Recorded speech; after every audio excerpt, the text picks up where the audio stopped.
Sekali lagi, selamat pagi, selamat sahabat, sahabat baik.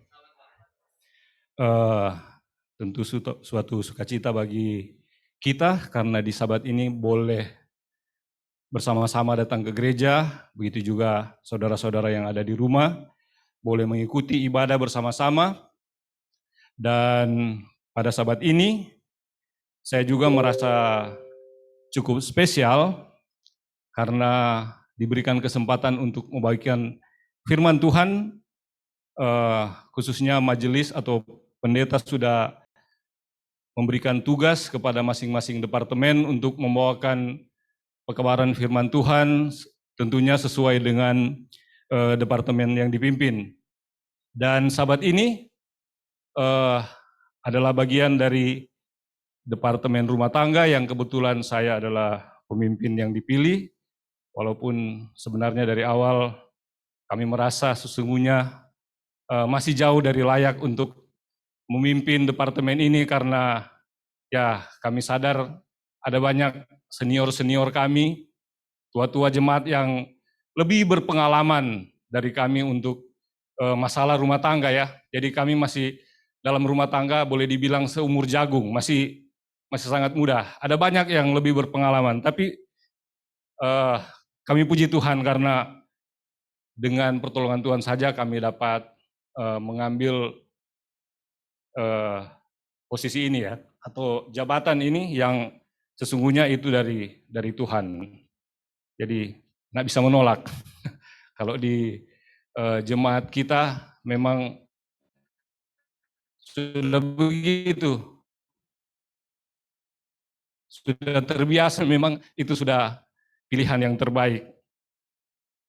Oke, dan sahabat ini juga sesungguhnya saya merasa cukup spesial, salah satu yang spesial juga karena saat mengambil bagian kebetulan ada papa mantu yang hadir, ada orang tua yang boleh hadir dan menyaksikan, dan ini jarang-jarang saudara.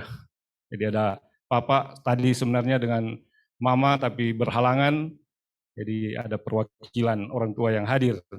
Dan kebetulan membahas mengenai rumah tangga, jadi terus terang, jujur saudara, agak bagaimana begitu ya, kalau sampai kita salah bicara, aduh, silakan 13, 14 dan seterusnya. Kalau sampai salah bicara, karena ada orang tua yang berpengalaman yang melihat langsung. Tapi mudah-mudahan dengan pertolongan Tuhan saya disanggupkan ya. Dan doakan. Saya izin share screen.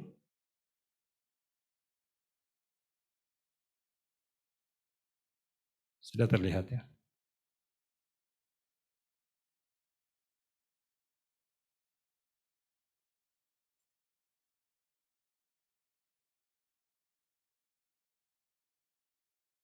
Oke, sudah terlihat ya.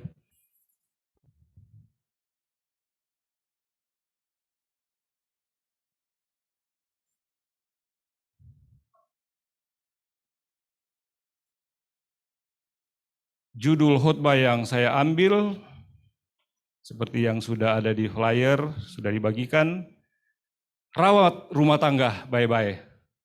Nah ini tantangan sekali ini. Jadi sebenarnya khotbah yang saya bawakan atau renungan yang akan saya bawakan ini, terus terang bukan hanya buat jemaat, buat saudara-saudara atau pendengar, tamu-tamu juga mungkin yang hadir, tapi 100% ini pelajaran buat kita pribadi, buat saya keluarga secara pribadi. Karena ini semua akan kena kepada kita. Jadi sebagai disclaimer juga, jadi pelajaran yang akan saya bawakan tidak untuk menyinggung siapa-siapa, menyinggung saudara-saudara yang mungkin kena dengan pelajaran saat ini, tetapi sebenarnya memang kena kepada saya pribadi, kepada pembicara sendiri. Tetapi mudah-mudahan dengan pertolongan Tuhan, kita dapat mengambil makna dari pelajaran rumah tangga yang akan dibawakan pada sahabat ini. Sebelum saya lanjutkan, mari kita tunduk kepala kita berdoa. Ya Tuhan, kami membutuhkan kuasa Roh Kudus-Mu untuk menguasai hati pikiran kami masing-masing. Terlebih hamba-Mu yang akan membagikan firman Tuhan, kiranya Engkau sembunyikan di balik kuasa salib-Mu agar supaya apa yang akan hamba bicarakan semata-mata itu hanya berasal dari Tuhan dan untuk menguatkan kami semua. Terima kasih Tuhan, kami berdoa dalam nama Yesus. Amin. Rawat rumah tangga baik-baik. Kenapa harus dirawat? Ini rupa yang berbicara kepada tanaman ya, atau tumbuhan harus dirawat. Dan memang pelajaran yang akan saya bawakan berhubungan juga dengan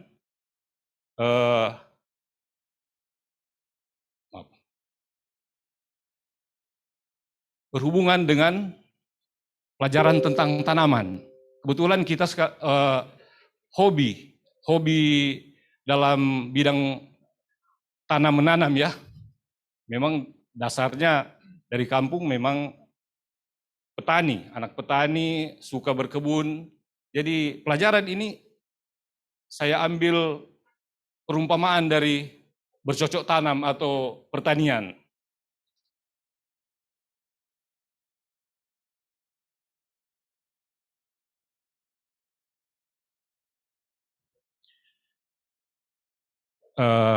Kita akan baca ini cerita. Satu kali ini ada keluarga atau sepasang keluarga ya, ibu dan bapak. Yang ini saya sudah sadur atau sudah translate ke bahasa Manado. Ini aslinya sebenarnya bahasa Indonesia. Jadi ini percakapan suami istri. Kalau di bahasa Manado, paitua, maitua ya, orang tahu. Jadi pada saat senggang, ini paitua dan maitua lagi di teras mungkin, saling curhat, saling cerita. Nah ini akan berada atau akan kita bisa lihat dari dua sisi ya. Yang pertama pembicaraan dimulai dari suami ya. Coba kita baca urutan pembicaraan mereka. Yang pertama ini paitua membuka pembicaraan dengan, kita selama ada tunggu saat rupa begini. Akhirnya kesampaian juga. Atau di bahasa Indonesia dibilang, aku sudah menunggu saat seperti ini sejak lama. Akhirnya kesampaian juga. Maitua atau istri menjawab, apa ngana rela kalau kita kasih tinggal pangana? Apa engkau rela kalau aku pergi meninggalkanmu? Maitua langsung jawab, tentunya enggak. Jangan pernah ngana berpikir rupa begitu. Atau tentu tidak. Jangan pernah kau berpikir seperti itu. Maitua tanya lagi, jadi ngana adang betul-betul sayang pak kita? Maitua bilang, so tentu, memang selamanya mau begitu. Jadi Maitua istri bertanya, apakah kau benar-benar mencintaiku? Suami menjawab, tentu selamanya akan begitu. Maitua jawab lagi, apa ngana pernah bahugel? Hubungan gelap? Apa engkau pernah berselingkuh? Maitua menjawab, nyanda, tegas. Tidak. Istri atau Maitua bertanya lagi, apa ngana mau setia apa kita? Ndak mau balain. Apa engkau akan setia dan tidak akan ke lain hati atau ke berpaling? Maitua jawab, iyo sweetie. Iya sayang. Senin tahu mau tulis apa tuh sayang di Manado, jadi sweetie jo. Mungkin keluarga Wungkana ini sangat tepat karena saling baku panggil sweet. Maitua jawab, sweet sweet. Ini pembicaraan yang biasa. Dan kalau kita baca dari pihak suami yang mendahului pembicaraan, ini sangat romantis ini keluarga ini. Nah coba orang mulai apabila pembicaraan ini dimulai dengan istri. Artinya kita baca dari bawah. Akan lain ceritanya saudara. Coba kita baca dari Maitua atau dari istri. Istri berkata, sweet sweet atau sayang. Maitua menjawab, iyo sweetie atau iya sayang. Istri kemudian bertanya, apa ngana mau setia apa kita ndak mau balaeng? Apa engkau akan setia dalam pernikahan kita? Paitua atau suami menjawab, nyanda, tidak. Istri kemudian bertanya lagi, apa ngana pernah bahugel? Apa engkau pernah berselingkuh? Paitua menjawab, so tantu, memang selamanya mau begitu.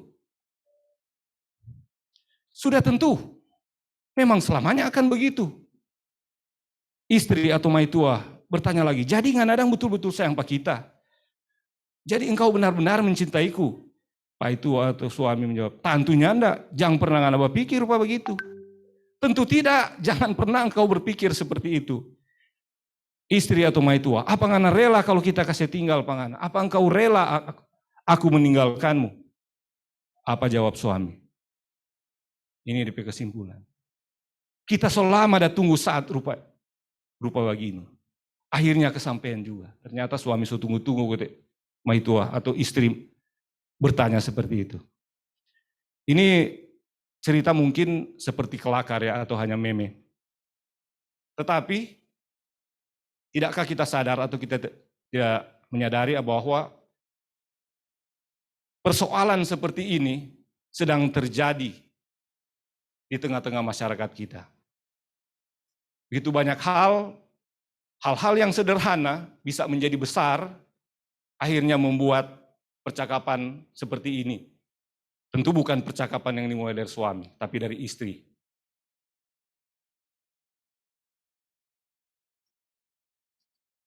Kita masuk dalam ayat tema. Jadi jika seorang tahu bagaimana ia harus berbuat baik, tetapi tidak melakukannya, ia berdosa. Yakobus 4 ayat 17. Jadi dalam kehidupan rumah tangga, ini akan menjadi kunci buat kita apabila kita ingin hidup berbahagia, tenang dalam rumah tangga. Kalau kita tahu bagaimana harus berbuat baik, entah itu dari suami ke istri ke suami, begitu juga kepada anak-anak. Kita tahu untuk melakukan yang baik, lakukanlah. Kalau tidak, ya kita berdosa dan akan terjadi hal-hal yang tidak kita inginkan seperti cerita tadi. Di sini digambarkan bahwa cinta adalah suatu tanaman atau bagaikan suatu tanaman yang tumbuh dari surga dan harus dirawat dan dipelihara. Dari buku Membina Keluarga Bahagia halaman 45. Jadi apabila kita sudah menerima kasih dari Tuhan, cinta dari Tuhan, karena cinta itu kita tahu berasal dari Tuhan. Kita menerima cinta itu, maka kita harus merawat apa yang Tuhan berikan bagi kita. Tidak boleh kita abaikan. Cinta yang Tuhan berikan kepada kita harus dirawat. Kalau tidak dirawat seperti tanaman, maka itu akan layu, kemudian mati, kering. Nah, di zaman modern ini, hampir tidak ada lagi rumah tangga yang terbentuk oleh karena paksaan orang tua atau pihak lain. Sebenarnya tidak ada itu seperti zaman dahulu yang selalu dijodohkan. Bahkan anak yang masih di bawah umur sudah dijodohkan. Sekarang kita mempunyai kebebasan. Coba tanya kepada sahabat-sahabat anak muda sekarang. Apa ada orang tua yang masih mau paksa lagi sekarang? Ngana mesti yang ini mulai palaeng. Nggak ada. Nik, nggak ada tuh. Dengan kemauan sendiri. Dengan cinta yang tumbuh. Nah, ini dia. Jadi tidak ada lagi di zaman modern ini. Hampir tidak ada. Memang mungkin masih ada ya di tempat-tempat yang lain atau yang ya masih belum modern, mungkin masih ada. Tetapi hampir tidak ada di lingkungan kita. Jadi pada umumnya seorang pria dan wanita bersatu dalam rumah tangga atau membentuk keluarga karena mereka saling mencintai. Kita bisa lihat itu dalam pengalaman sahabat-sahabat kita atau teman-teman kita. Tidak ada yang menikah atau kawin karena terpaksa, tidak ada. Karena saling mencintai. Jadi sahabat-sahabat orang muda, teman-teman, biarpun dipaksa-paksa, tapi kalau nak saling mencintai, jangan. Dasar saling mencintai itu adalah hal yang penting dalam memasuki rumah tangga atau keluarga. Tetapi faktanya, Kita lihat bahwa ada banyak rumah tangga sekarang ini yang mengalami banyak pergumulan dan tidak sanggup untuk menghadapi riak gelombang kehidupan dan akhirnya memutuskan untuk berpisah. Ini adalah fakta. Jadi kita tidak bisa menutup mata, begitu banyak, bahkan sahabat-sahabat kita sendiri kita bisa saksikan ya. Yang dulunya kita tahu sangat atau saling mencintai, bahkan sudah menikah dan memiliki beberapa orang anak. Kita lihat sekarang akhirnya, kenapa? Soalnya enggak sama-sama kok, Teh. Itu adalah fakta yang kita lihat saat ini. Apa yang menyebabkan itu terjadi? Mengapa orang yang dahulunya saling mencintai? Bahkan mungkin kalau di kampus-kampus ya, nah ini kayak Ketua Nik dan Kartika Ronald, kita tahu dorang saudari kampus memang sudah bersama-sama. Tetapi kita tidak bisa menutup mata. Banyak juga yang seperti itu.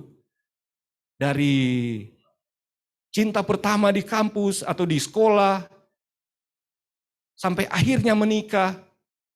Tapi kenyataannya ada juga sahabat-sahabat kita atau orang-orang yang kita kenal, akhirnya tidak bersama-sama lagi. Apa yang menyebabkan hal-hal seperti ini terjadi?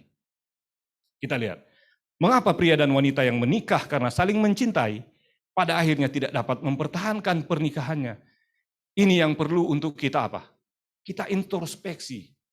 Makanya saya bilang tadi ini bukan cuma buat saudara-saudara yang mendengar, tapi ini memang introspeksi kepada diri saya sendiri. Kita harus melihat apa yang bisa menyebabkan keretakan dalam hubungan rumah tangga. Walaupun kita saling mencintai awalnya, bisa saja terjadi keretakan dalam hubungan kita. Jadi apa? Di sini dikatakan karena cinta mereka telah berkurang, layu, dan bahkan mati. Jadi saudara, tidak ada itu istilah sekali cinta tetap cinta. Jika perasaan cinta itu diabaikan dan tidak dirawat. Sama dengan tanaman, kita kasih contoh tadi. Tanaman pun, walaupun kita lihat indah, tapi dibiarkan, tidak dirawat, lama-lama layu, mati. Perlu perawatan, apalagi rumah tangga kita. Sebagai data saja, agar kita yang meleklah melihat kenyataan yang ada. Jadi di negara kita khususnya,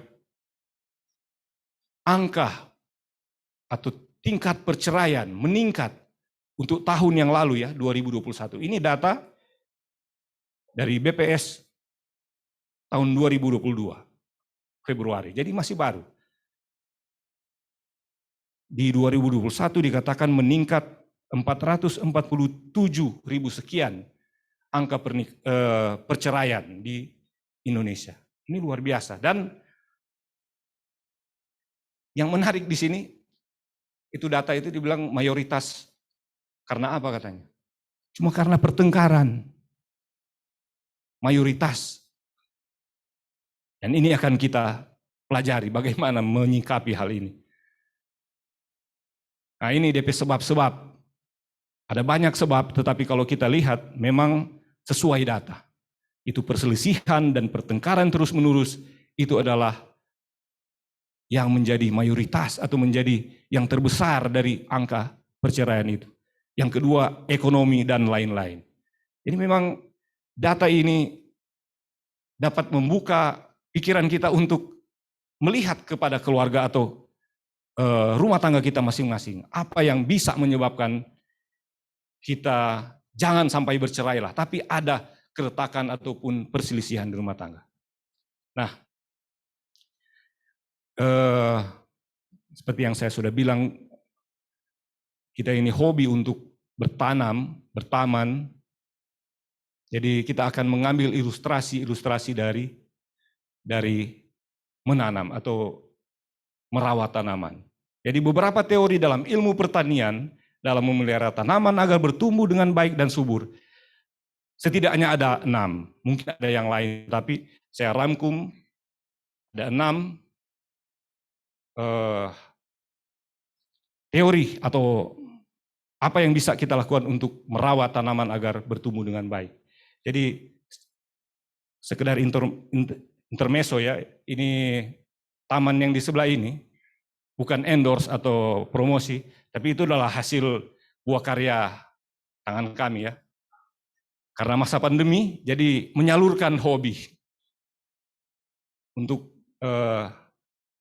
membuat taman atau tanaman. Jadi setidaknya ada tahu teknik sedikit. Apa yang harus kita lakukan agar supaya tanaman tumbuh dengan baik? Yang pertama itu menyiram tanaman dengan cara yang tepat. Jadi yang maituale kadang-kadang berdebat ya.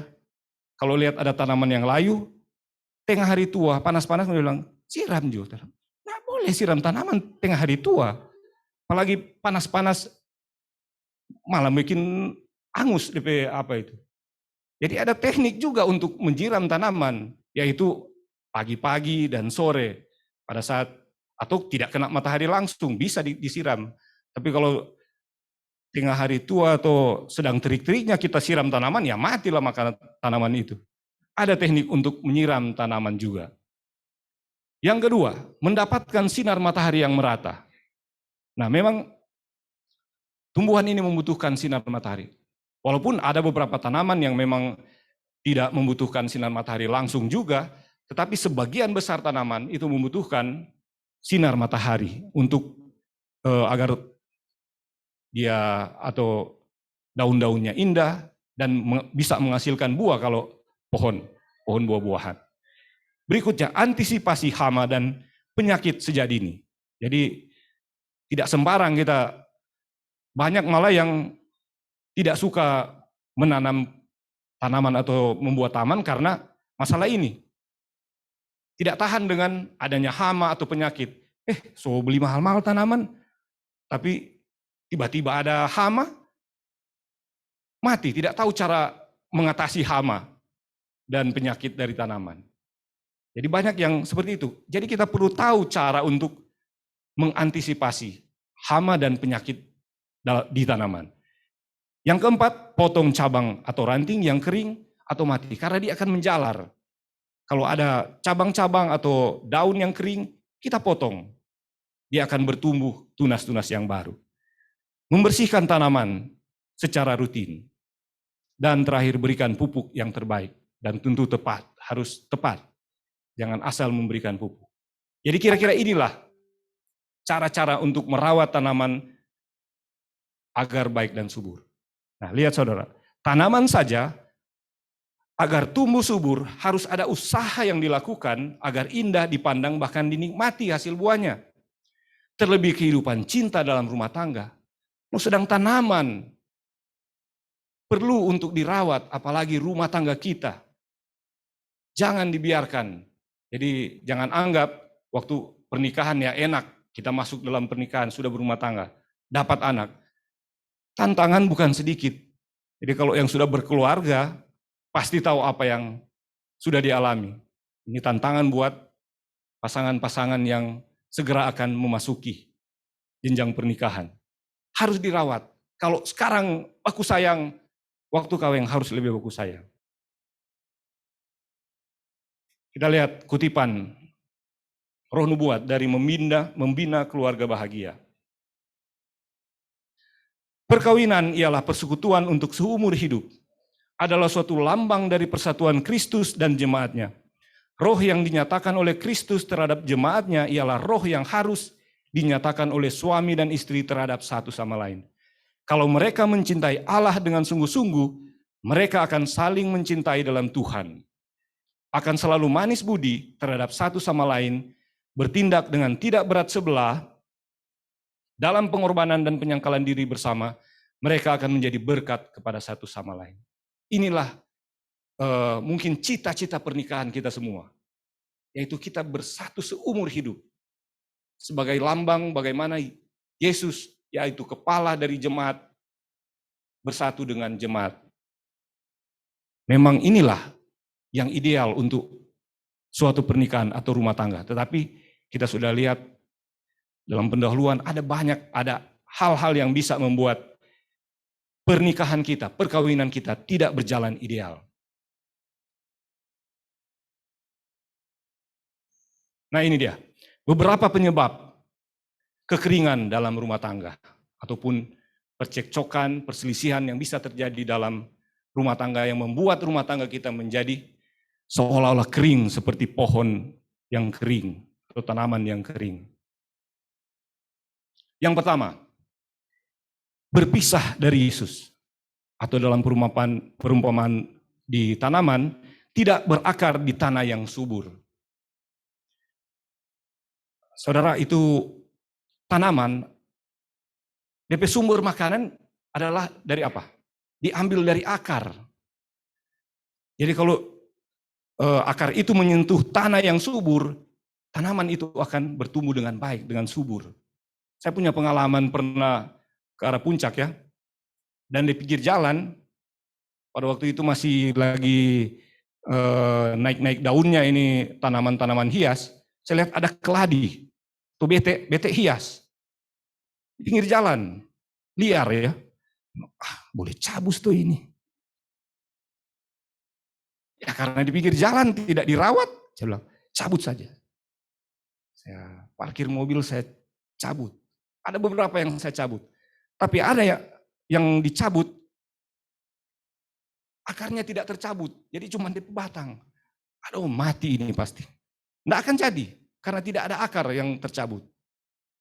Dan benar, ada beberapa yang saya bawa pulang ke rumah, mungkin ada 1 atau 2 yang jadi, yang lain mati. Karena akarnya tidak kuat waktu ditanam. Jadi ini seperti juga dengan rumah tangga. Akar dari rumah tangga itu adalah Kristus. Di sini katakan yang menyebabkan perpecahan dan perselisihan di dalam keluarga dan di jemaat ialah pemisahan dari Kristus. Datang menghampiri Kristus berarti datang mendekatkan diri kepada satu dengan yang lain. Rahasia persatuan yang benar di dalam jemaat dan di dalam keluarga bukanlah cara diplomasi, bukan usaha manusia yang luar biasa untuk mengalahkan segala kesukaran. Mungkin banyak daripadanya yang akan berjasa, melainkan yang terutama ialah persatuan dengan Kristus. Dalam buku Membina Keluarga halaman 168. Jadi memang yang terutama yang harus kita utamakan juga dalam kehidupan keluarga kita adalah kita bersatu bersama-sama dengan Kristus. Dialah yang akan membimbing keluarga kita. Ini kalau bicara begini sama yang udah kasih sambutan di pernikahan. Jadi memang Kristuslah yang terutama yang harus kita bawa dalam keluarga kita. Kolose 2 ayat 7. Hendaklah kamu berakar di dalam Dia dan dibangun di atas Dia. Hendaklah kamu bertambah teguh dalam iman yang telah diajarkan kepadamu, dan hendaklah hatimu melimpah dengan syukur. Jadi, kalau orang atau di salah satu pasangan, entah itu istri atau suami, sudah mulai menjauh dari Tuhan, ini akan menjadi berbahaya. Seperti tanaman, dia lama-lama akan menjadi kering dan layu. Apa itu dalam keluarga atau dalam rumah tangga? Ya orang tahu semua. Jadi utamakan Yesus dalam setiap aktivitas kita dalam keluarga. Yaitu membangun mezbah keluarga pagi dan petang. Walaupun ya jujur saja kami seringkali ada juga kelalaian, tidak sempat, hanya bisa mendengar, tidak bersama-sama merenungi firman Tuhan bersama. Ini tantangan, apalagi orang di kota besar ini. Jadi memang utamakanlah Yesus, maka keluarga kita akan kuat berakar.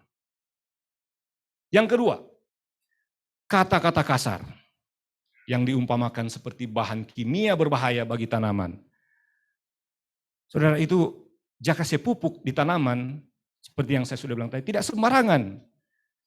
Kadang-kadang karena orang suka agar supaya itu tanaman cepat bertumbuh, ataupun kalau tanaman buah cepat berbuah, orang cari pupuk dan langsung kasih ke tanaman. Kadang-kadang langsung kasih di dekat akar atau di dekat batang. Itu kadang-kadang tidak cocok, walaupun maksud atau niat baik untuk membuat tanaman subur, Tapi malah itu bisa membunuh tanaman itu kalau tidak tahu caranya. Nah, kata-kata kasar yang dimaksud, ya dalam keluarga kita harus ingat. Pada waktu pacaran, apakah pernah kita berkata-kata kasar kepada pasangan? Sangat jarang. Boleh tanya Pak Lia. Kata-kata sayang selalu yang keluar kalau masih pacaran. Tapi coba tanya kepada keluarga-keluarga yang sudah berpengalaman. Kadang so susah mau keluar tuh kata sayang.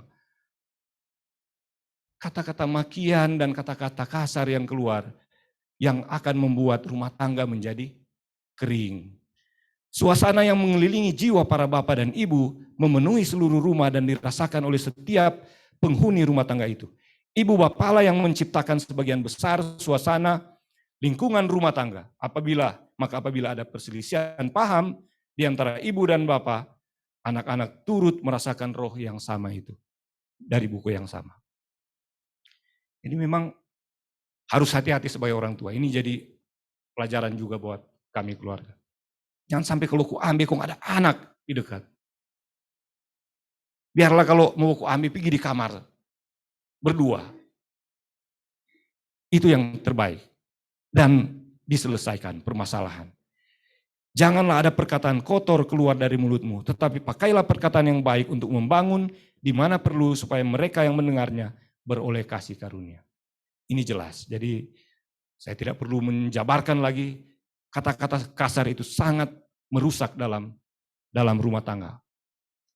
Walaupun orang tahu banyak masalah yang terjadi atau apa yang di rumah tangga, tetapi tolonglah untuk kita menjaga kata-kata kita. Ini saya melihat waktunya memang sangat singkat. Saya pikir akan pendek, tapi ternyata panjang juga. Saya akan ringkas. Nada bicara yang tinggi. Ini hampir sama dengan yang tadi sebenarnya. Kata-kata kasar.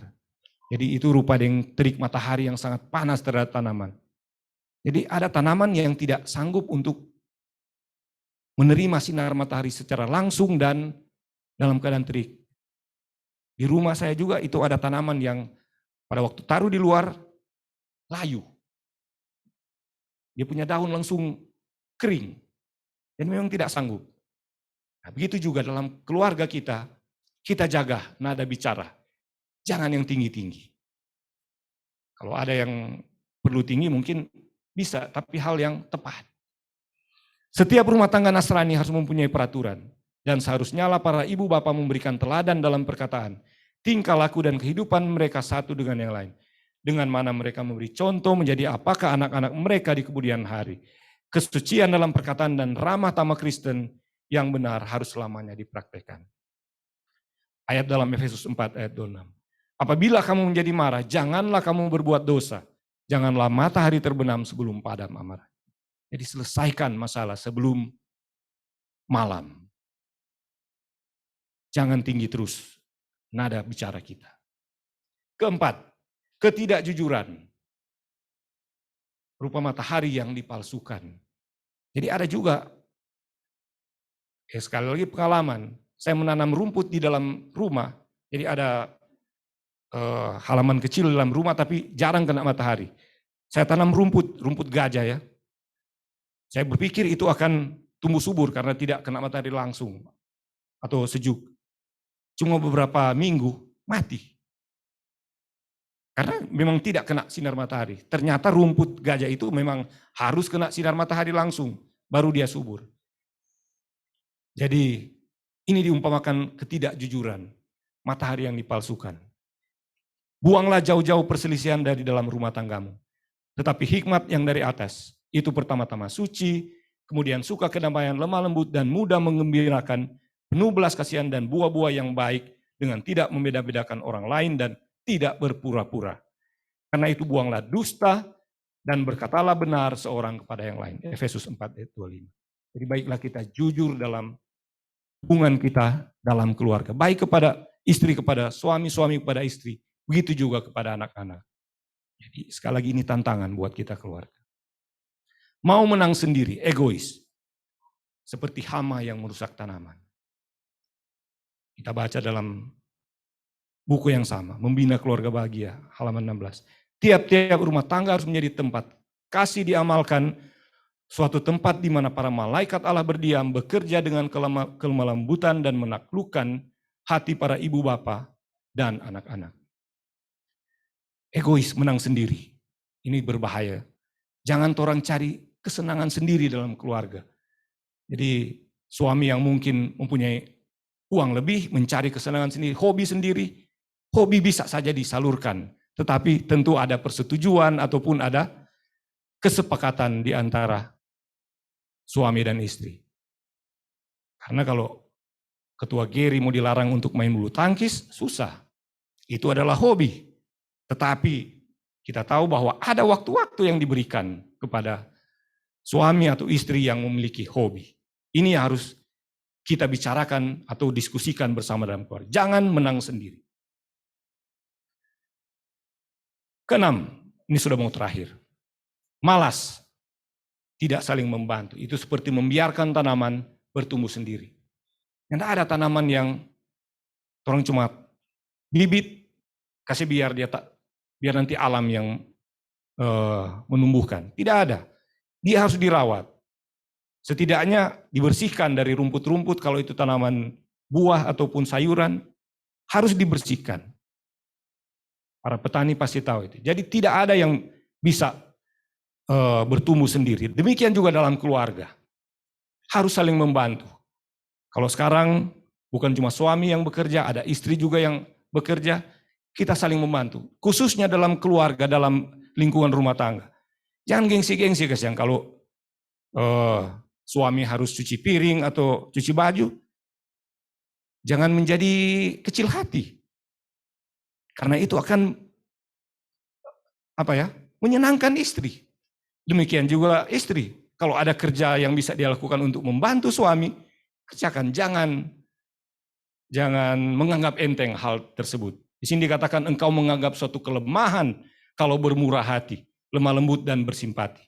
Dan engkau menganggap derajat menjadi rendah jika berbicara dengan halus, lemah lembut dan mencintai istrimu. Inilah kesalahanmu sebagai seorang jantan, ini dikhususkan kepada lelaki, yang mempunyai martabat yang benar. Jadi jangan gengsi kita membantu pekerjaan-pekerjaan rumah. Mau sapu, mau bapel, bisa kita lakukan. Dan itu akan membahagiakan istri. Hendaklah kamu selalu rendah hati, lemah lembut dan sabar. Tunjukkanlah kasihmu dalam hal saling membantu. Efesus 4 ayat 2. Yang terakhir, jorok atau bau. Ini seumpama onak duri atau semak duri yang menghimpit tanaman. Ini di kutipan sangat menarik ya. Bersih, rapi, dan teratur tidak dapat dipisahkan dari pimpinan rumah tangga yang benar. Orang-orang percaya harus diajar bahwa meskipun miskin, tidak perlu mereka menjadi kotor. Tubuhnya atau rumah tangganya kurang bersih. Dari buku yang sama. Jadi biar sederhana, nyanda mewah-mewah sekali. Tapi kalau bersih rumahnya, bersih lingkungan rumah tangga, itu sangat enak. Tempat tinggal kita pun kita akan betah di situ. Jadi jangan kongsu talimburang kacau seperti dalam gambar ini. Kita akan tidak betah dalam lingkungan seperti ini. Pada waktu pacaran kembali lagi. Yang tidak pernah waktu mau mendarat, nah ini istilah mendarat kok seperti berkencan ya sekarang. Mau pergi ke rumah pasangan ataupun entah itu wanita atau pria, apa pernah ngoni mau pakai daster pergi di rumah pasangan atau cowok? Ya enggak ada. So paling cari baju yang terbaik, pakaian yang terbaik, spoit sana sini, supaya wangi. Deng tuh alis apa semua, harus dibuat semenarik mungkin supaya pasangan tertarik. Tapi coba lihat kalau sudah menikah, gimana pendeta? Soalnya peduli. Di dalam rumah kurang pakai daster le robek-robek, ya enggak ada peduli. Kita teringat ada satu cerita, meme juga sebenarnya ini kayaknya. Jadi ada pasangan suami istri, istrinya bertanya kepada suami, "Pak, kenapa sekarang Papa jarang memberikan Mama surprise atau hal-hal yang menarik? Padahal waktu pacaran, aduh, sesedikit dapat hadiah, sesedikit dapat surprise, apalagi kalau ulang tahun atau ada acara menarik, pasti dapat. Kenapa sekarang Sunda?" Nah, suaminya jawab, "Mah, ibarat nelayan, kalau misalnya dia sudah memancing ikan, dan ikannya sudah makan umpan dari nelayan, si nelayan dapat ikannya. Apa perlu lagi itu nelayan mau kasih umpan petu ikan itu? So dia sopan dia. Sudah dapat. Ini kata suaminya. Nah, pada malam harinya, saat ini suami sedang nonton televisi, itu istri berdandan dengan sangat menarik. Pakai minyak wangi dengan, pokoknya wangi sekali. Sangat menarik. Dan tiba-tiba istrinya lewat di depan suaminya yang sedang nonton. Ya, seolah-olah menggodalah suaminya. Lewat, langsung masuk ke kamar. Wah, suaminya waktu istrinya lewat ini tergoda. Dia langsung mati televisi. Mati lampu. Terus dia langsung mengikuti istrinya ke kamar. Waktu mau buka pintu, dikunci. Dia ketuk-ketuk, "Mah, buka mah." "Kenapa?" "Saya mau tidur dengan Mama." Apa jawaban istrinya? "Pak, pernah enggak kamu mendengar ada ikan yang mau tidur dengan nelayan?"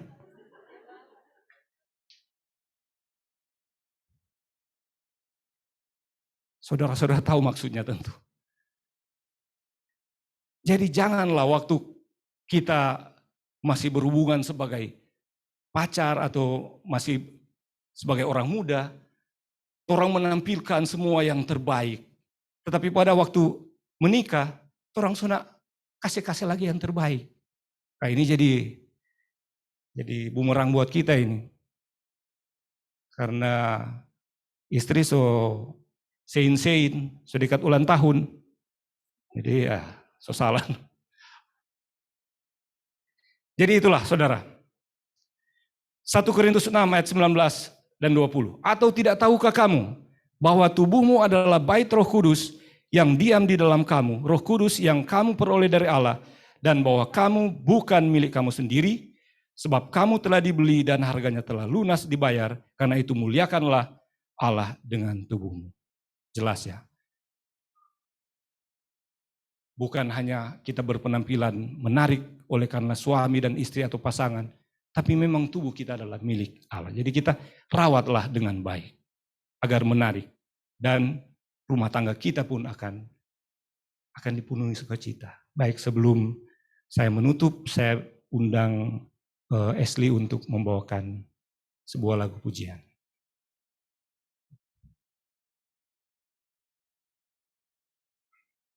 Maaf kalau waktunya lewat sedikit.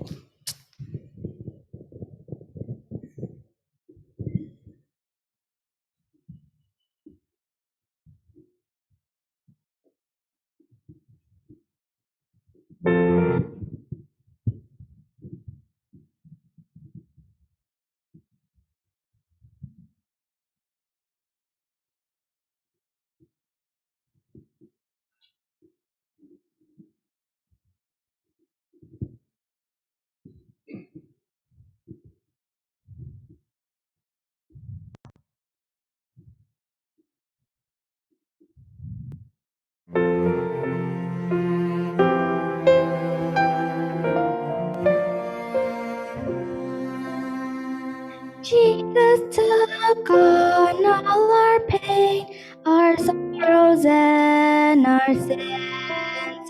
He suffered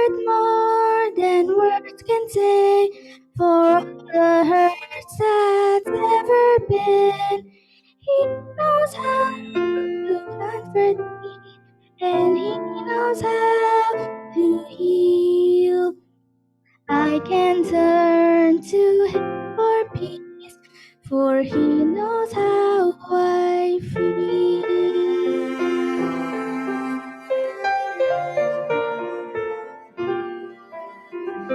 He knows every tear I cry, and every time I fall. My deepest hopes at this time, I know Jesus knows them all. He knows how to comfort me, and he knows how to heal. I can turn to him for peace, for he knows how I feel. No one else has love or breath from every scar. No one else has given. No one loves me more. He knows how to comfort me, and he knows how to heal. I can turn to him for peace, for he knows how I feel.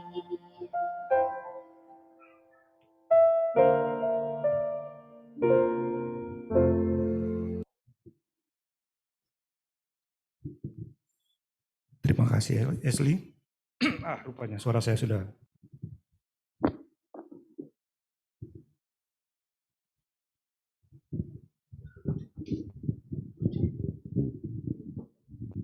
Oke. Jadi sebagai kesimpulan, Allah mau supaya rumah tangga itu menjadi tempat yang paling berbahagia di dunia. Yang menjadi lambang rumah tangga di surga. Memikul segala tugas kewajiban perkawinan dalam rumah tangga, menghubungkan kepentingan mereka dengan Yesus Kristus, bersandar pada tangannya dan jaminannya, suami dan istri akan beroleh kebahagiaan dalam persekutuan ini yang dihargai oleh malaikat-malaikat Allah. Jadi ini maksud rumah tangga yang kita bangun di dunia ini, agar berbahagia di dunia, terlebih dipersiapkan untuk apa? Untuk berbahagia di kerajaan sorga. Jadi mari kita rawat rumah tangga kita, atau rawat torompe rumah tangga baik-baik. Jangan sampai kering dan layu, agar kita menikmati surga kecil di muka bumi sebagai persiapan kita untuk masuk ke surga yang sesungguhnya. Inilah menjadi dan harapan kita semua. Saya bawa dalam nama Yesus. Amin. Kalau mungkin ada kesempatan, saya mau undang teman-teman untuk menyanyi. Kalau tidak, bisa. Oke, saya undang kuartet untuk membawakan satu buah lagu. Jadi nanti kita akan menuju surga, darat emas. Jadi bukan hanya beberapa keluarga, tapi kita berharap semua keluarga, rumah tangga di Jemaat Moto akan bersama-sama di dalam kerajaan surga.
Ada negeri yang amat senang, kita lihatnya oleh iman.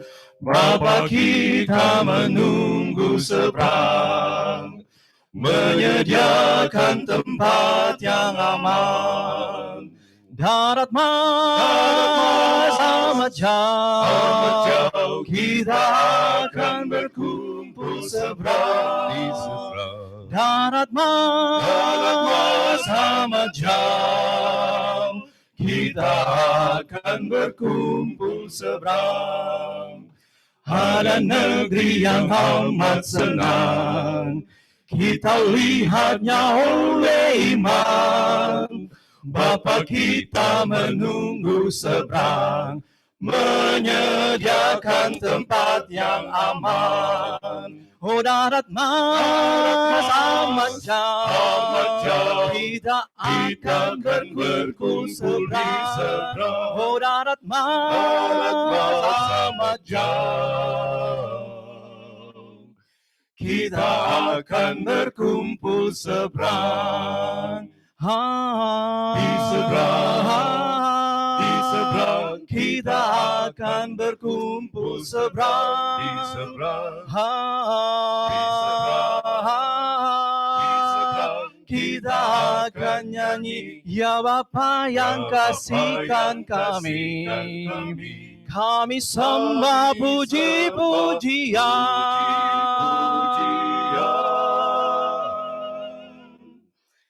Karena Yesus telah mati ganti seisi dunia sekalian. Oh darat mas amat jauh, kita akan berkumpul seberang. Oh darat mas amat jauh,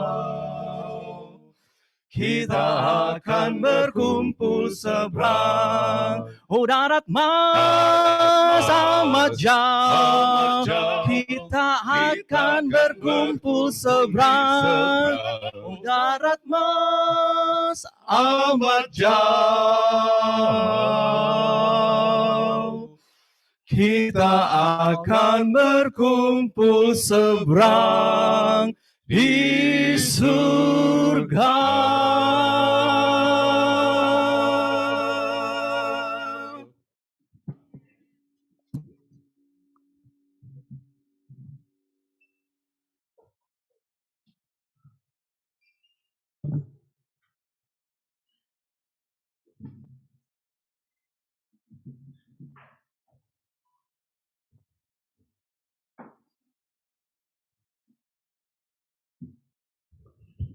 Mari kita berdoa.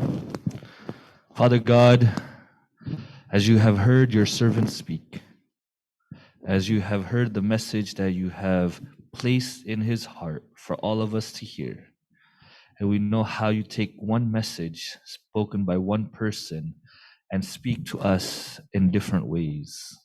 And so, Father, as we leave here today, leave this worship service, we ask that we don't just come in same way, that we don't leave the same way. We leave change, our hearts are refreshed, and our mindsets are different in how we can improve our love for you and our love for our families and how we interact with one another in our families. Father, as you know, information without application is nothing. And so allow us to apply these messages in our lives. Thank you for everything that you have done. This is our prayer, and we ask that you allow it to be our experience. For we ask in Jesus' name, amen.